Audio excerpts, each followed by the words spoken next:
Right, so we are live and we are live in the studio, and we're just going to wait a couple more minutes to see if some friends find out about us. And for those of you joining for the very first time who don't know who I am, my name is Prerna Richards, and I'm an early childhood consultant and a coach.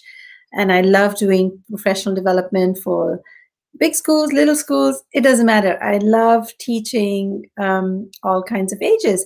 And today I am delighted, absolutely delighted to have Rebecca join me for this live. Rebecca, will you take a few minutes and introduce yourself, please? Certainly. Thank you so much for inviting me to join. My name is Rebecca Weiner. I am an educational consultant and the creator of Learn, Play, Grow Educational Consulting. I help young children with diverse abilities, their families, and their teachers connect, communicate, and learn with confidence.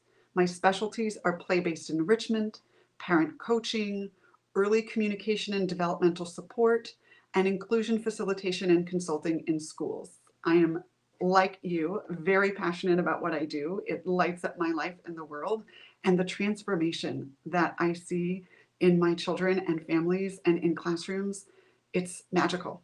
It's worth it, right? It's worth it. Like, seriously, when we can see transformation happen, when we can help a teacher, help a parent, help a child, it just is worth it. It's Like, so worth it. In fact, yesterday I had one such moment. I went to the park with a little learner to do a math and movement obstacle course. We brought dice. She would shake, drop, read the number of pips, and then she would do a two-step climbing obstacle course that number of time. And love it. each time she came around, we would cover up the number of pips she had done so that she could figure out how many were left. And while we were playing, somebody from a school she went to 2 years ago recognized her, but didn't recognize her because here she was climbing and smiling and speaking in complete Wow. sentences in front of other people. And it was such a celebration of what's possible. It's Oh, all in our little ones. We just need the strategic support to ignite it. I love it. How old was your little learner? She is 6. And she is struggling with some learning differences and disabilities, and this is why you're coaching her very specifically? Actually, we have a really unique collaboration. I began supporting her 2 years ago in school, providing one on one inclusion facilitation. And at the time, her 4.5-year-old peers told me, Miss Rebecca, she doesn't know anything. She can't Mm, even walk or talk. And mm, that was their impression after 2 years of being in school together. And mm, within the first 7 weeks, these children were asking to play with her on the playground and sit with her at lunch. What she needed was strategic support that gave her the confidence to take chances and demonstrate her understanding. And to yeah, see her peers' parents and grandparents and nannies stopping us in the hall and saying, "This is just amazing." It yeah. was all inside her. Yeah, I love that. I've seen that happen in preschools where there's a shadow, and that shadow personalizes the approach and Mhm. individualizes the care, and the children can learn so fast what they would have Yes. struggled. I think the work that you do is absolutely priceless to help that individual, meet her where she's at and scaffold the learning. I think that's brilliant. I'm really passionate about it, and my philosophy of inclusion is somewhat unique. There are shadows who will come to school dressed in scrubs with a clipboard and a timer and some gummy bears or stickers.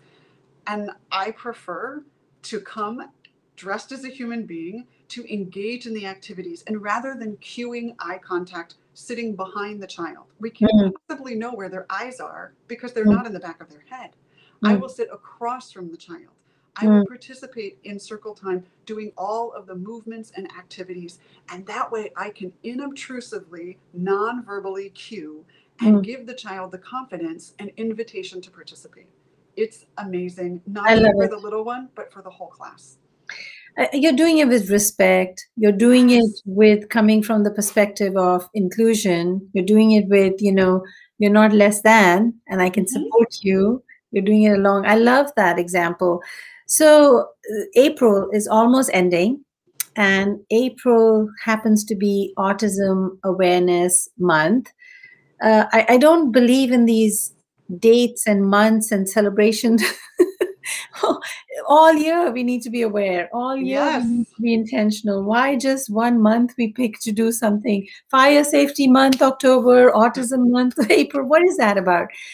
So I think there are some misconceptions about autism and also being on the spectrum.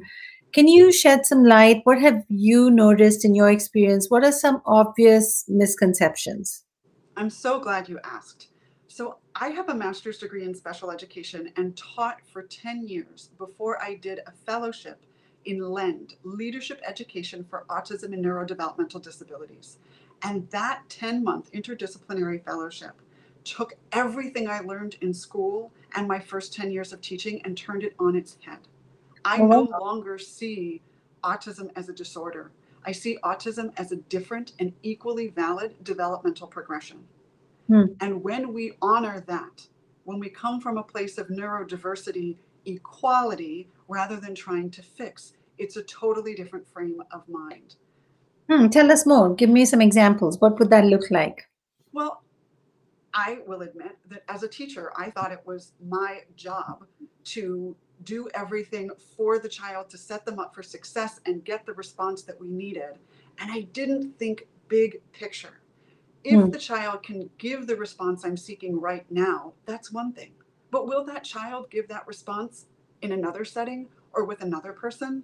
And what's more, are these skills even functional? Hmm. So often, children sit at tables and they're drilled on colors and numbers and letters and shapes, which are all important. But it's not functional knowledge if you don't also have the self regulation and the Yeah. social skills to share what you know with other Right. people. And that's Right. what gets lost in the wash. And so when you discovered that everything you had read was turned on its head, what were your some takeaways that, okay, this is how we can approach, this is how we can change our strategies? So what were some of the main things that you changed in your approach? First and foremost, meet the child and the family where they are. Hmm. Don't stand at the quote unquote finish line, presupposing that you know what the family or the child is seeking. Meet them where they are. Determine their strengths. Every child has strengths. Every family 100%. has strengths. Every teacher has strengths, and we all learn from a place of strength. So Uh-huh. when we appreciate neurodiversity as a strength, we can build on that strength and we can work toward that child, family, or teacher's definition of success. Mm-hmm. Everybody defines it differently. I've worked with families who are so excited to have a teenager who rocks and flaps his hands because they know that what that means is he's happy and he's excited. And there are other families that would be petrified of that. Mm-hmm. Every family defines success differently. I also realized that we put so much focus on assessment and diagnosis. Diagnosis is a means to an end, not an end itself. We're so overwhelmed by the process. Who do we go to? What does it take? How long? How much money? And then we get this diagnosis, and maybe we get the Autism Speaks First 100 Days kit. But now what? And the reality is that our child has always had autism. They are the same child the day you get the diagnosis as they were the day before. It's just our perception of Mm-hmm. them that changes. So, Mm-hmm. if we can help reframe autism as an equally valid and different developmental progression, if we can meet children, families, and teachers where they are and build on their strengths, and if we can understand that the diagnosis never determines a child's fate. Dignity trumps diagnosis forever and always. The Mm-hmm. diagnosis is merely a key that unlocks a door. Many families need a diagnosis to access interventions such as speech or occupational therapy through insurance. But Mm-hmm. that doesn't mean that your child is walking around with a sandwich board sign that says, "Hug me, I'm autistic." Mm. It's still about the personal dignity. Right. And this approach has been so meaningful. I now help families navigate the assessment and intervention process and Mm-hmm. bring their team of therapists together and bring what they're working on in therapy into the home and Mm. coach the parents so that the whole team is working together and everybody, not just the child, feels supported. I think that's really good. I think that's at the heart of it, right? Respecting the dignity and using the diagnoses as a starting journey and not a doom and gloom that, oh Yes. dear God, this is disaster now. My child has this. Um, so if a parent listening has a child who has either been diagnosed or not diagnosed, and maybe they're sitting on the fence, maybe they're wondering, maybe the teacher has said, maybe you want to consider diagnoses, what would you say to this family, what to look for, that okay, a diagnosis is something worth considering if your child is doing this, or if you're noticing this, or you should seek some help? What should they be looking out for? That's a great question, and I'm going to reframe it just a little bit. I Hmm. don't know many families, some, but not many, who go looking for a diagnosis. Most of them go looking for assessment. What they want is a context, an understanding. So I see certain red flags when we have very young children that have very strong academic abilities, but really struggle to sit in circle time, who are all over their peers, who play only by themselves, who have tantrums and outbursts, not because they're bad kids, but because they're dysregulated. Hmm. So often, what families are told is your child is different and not behaving well. And before we even encourage parents to pursue assessment, I think it's important to look at the why. So, for example, I was hired by a family to do an observation in a classroom because they were concerned that there might be developmental differences. And the teachers realized that the child would climb on the table. So they just closed the favorite center in the classroom for Mm, all of the children to prevent the child from climbing on the table. And the peers told me, we're not allowed to go there because of so and so. mm, But if we look a little bit deeper, when does this happen? Why does this happen? If you track it, it's during times of transition. It's a stabilizing agent. So if we can look from that end, then let's be prepared with our 5-minute warnings and our visual timer. And let's have somebody who can help guide this child through the transition rather than just punishing the whole class for right. difference. For families, go ahead. No, I was just curious when you said the behaviors because they're dysregulated in circle, that made me think, what would be red flags to differentiate dysregulated behaviors and challenging behaviors versus spectrum behaviors? Like, what could be some red flags that people could look for? Mm. Again, a good question that I'm going to slightly reframe. I don't Hmm. believe that there are any spectrum behaviors. Often people engage in what I consider to be circular logic. Well, he flaps because he's autistic, and he's autistic because he flaps. Either way, he flaps because that's the input that his body needs to maintain a level of arousal that's appropriate for engagement. So Uh-huh. often, my kiddos will have difficulty sitting up because they may have weak core muscles. They will have difficulty doing tabletop activities because they may have low muscle tone. They may have difficulty waiting during transitions and their hands are everywhere because they're grounding themselves in space. Dysregulation means that our nervous system, the way that we take in our sights, sounds, tastes, smells, and touch, is overwhelming. And we either engage in activities to raise our level of stimulation. These are children who need loud music and big affect and so much animation. And that's Hmm. going to get them to a place where they can engage. And then there are children that will cover their ears or rock back and forth, and they're soothing themselves because something in the environment is too overwhelming. My Hmm. big takeaway for parents and teachers is ask why. Is the child doing that to be annoying? Is the child doing that because they don't like your singing voice or they don't like where they're going? Or is the child feeling overwhelmed and advocating for themselves by Mm, engaging in a behavior? What's more, often when we see dysregulation or people who stimulate when they're dysregulated, we tell them to stop. Stop flapping, quiet hands. But again, we're not addressing the why. If we're right. flapping because we're overstimulated, then we need to change something in the environment so that we're not overstimulated. If we say no flapping, guess what? That overstimulation is going to show up someplace else in another form. It's Right. always about the why. 100%. Behavior is a form of communication. Yes. And if we can play detective and if we can Yes. unpack what is it that you're trying to communicate, and that should not be any different from a child that's on the spectrum or not. Nope. Every behavior is a form of communication. And I Yes. think that's a big takeaway, that, just because you have a label doesn't mean that it justifies what you're doing. That brain still needs regulation. That body still needs techniques and strategies to gain self control, which you would teach other children. Yes. Yes, I've done consultations in classrooms and received thank you notes from teachers who say, you know, that toolbox of strategies works for everyone. And they're Yeah. shocked, so Yeah. pleasantly surprised. Yeah. Yes, because every child is human. Yes, and the way they communicate is just making sure that their needs are met, and children do what they need to do to get their needs met. Yes, And they do. either you can step in that space and help them, or they'll step in that space and take care of it for themselves because the adult is not understanding or communicating.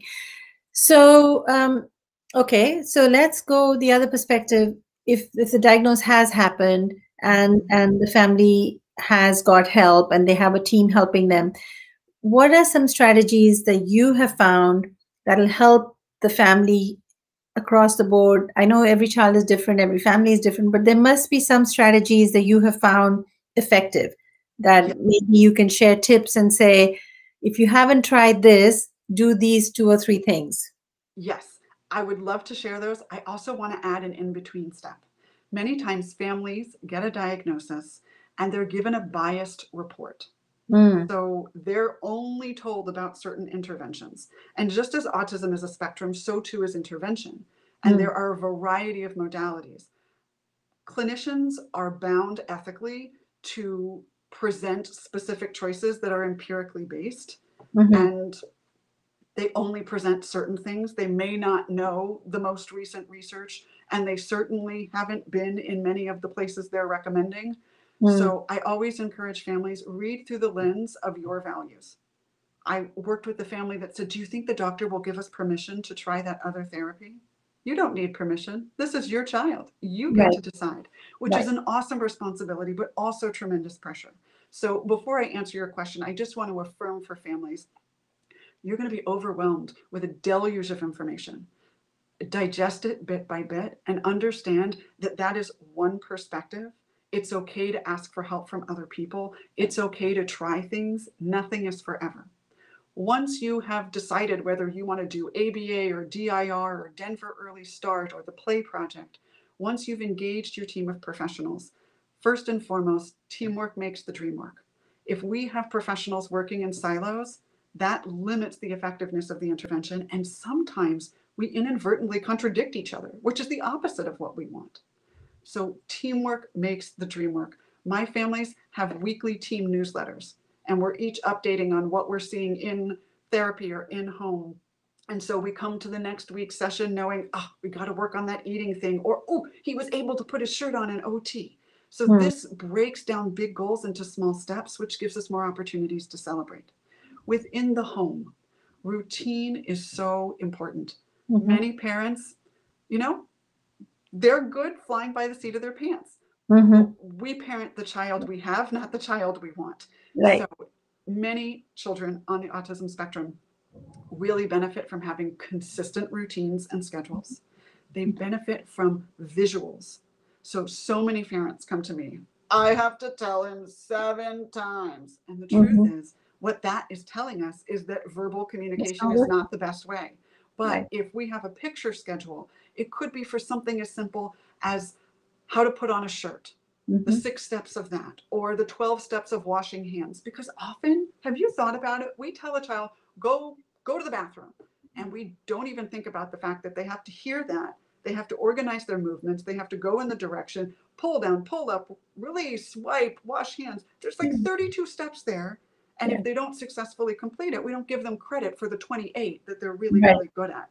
So breaking things down step by step, providing that visual, and my other key is validating. And this is sometimes counterintuitive. We don't want to inadvertently reinforce meltdowns.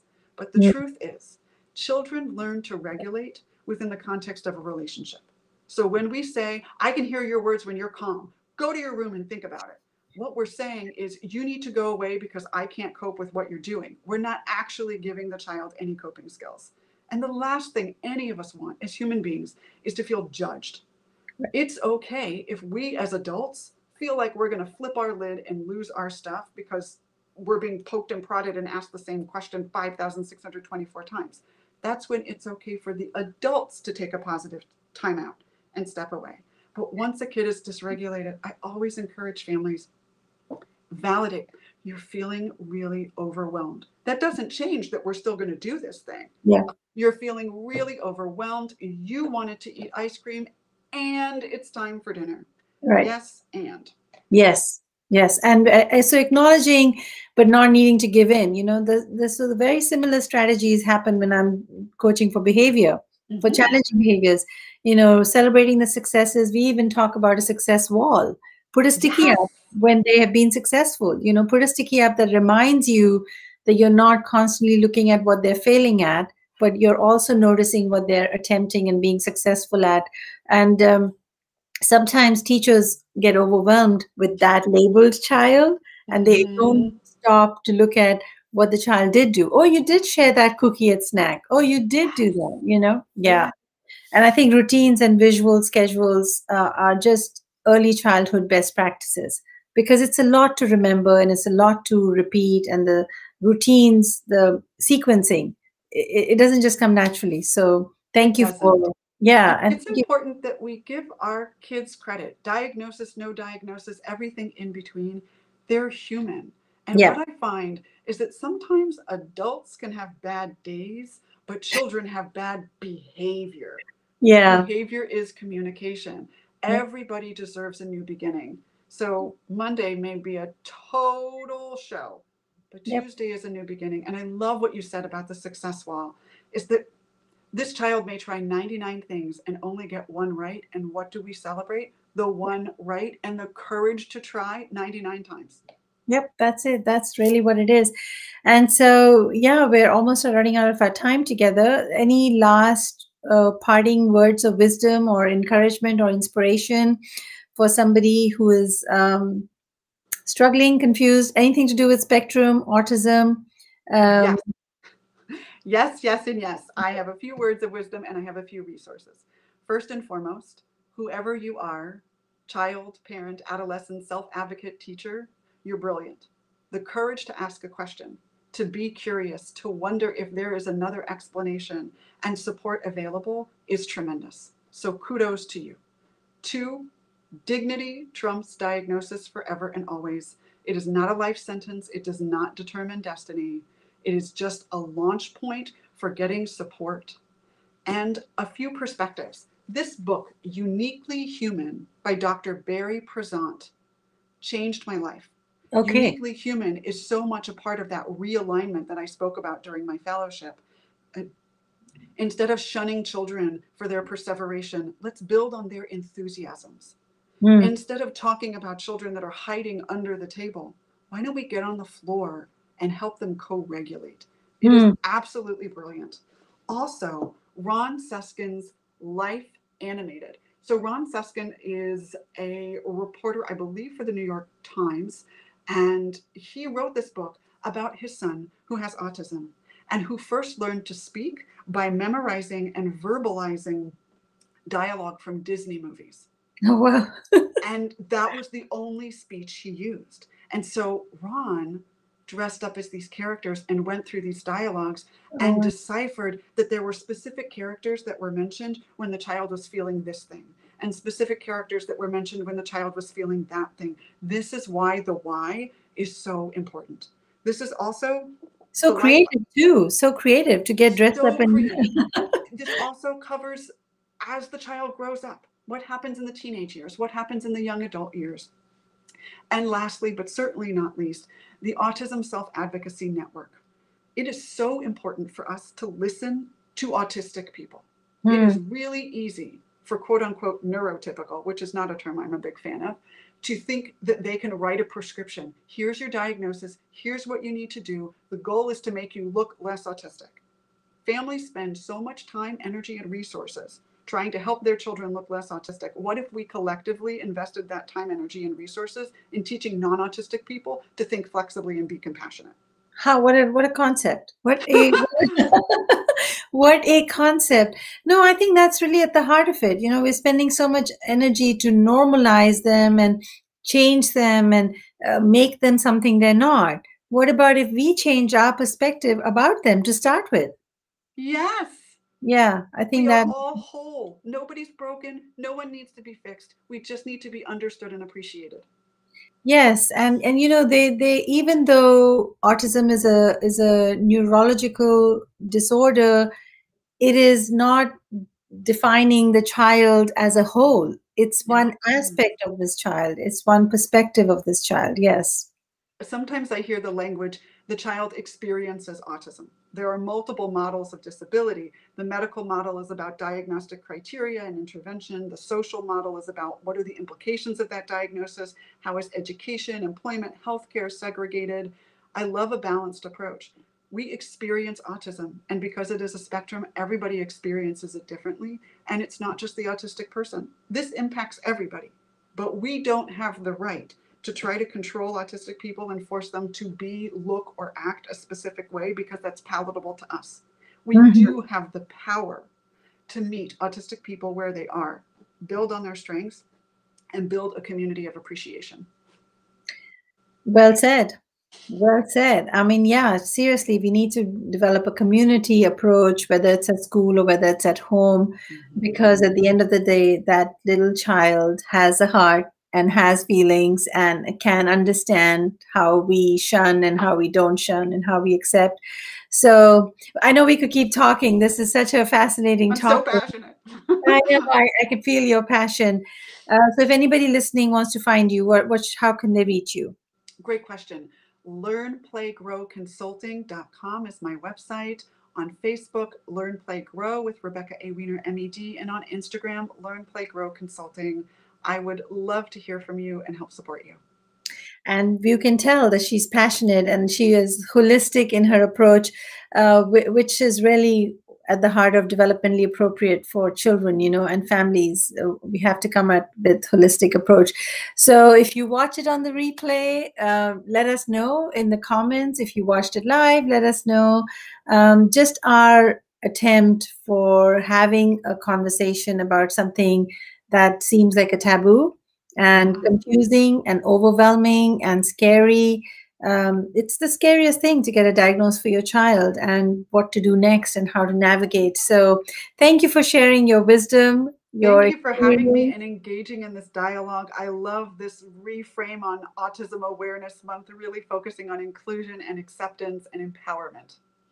100%. I think the inclusion is on all kinds of levels, diverse, not just how you look, but diverse how you learn, diverse how Mhm. you communicate. The Yes, diversity comes up in so many levels. Rebecca, it's been a joy talking to you. it's been a joy. Thank you so Yes. much. Thank you. Thank you. All the best. All right. Thanks. Bye. Bye.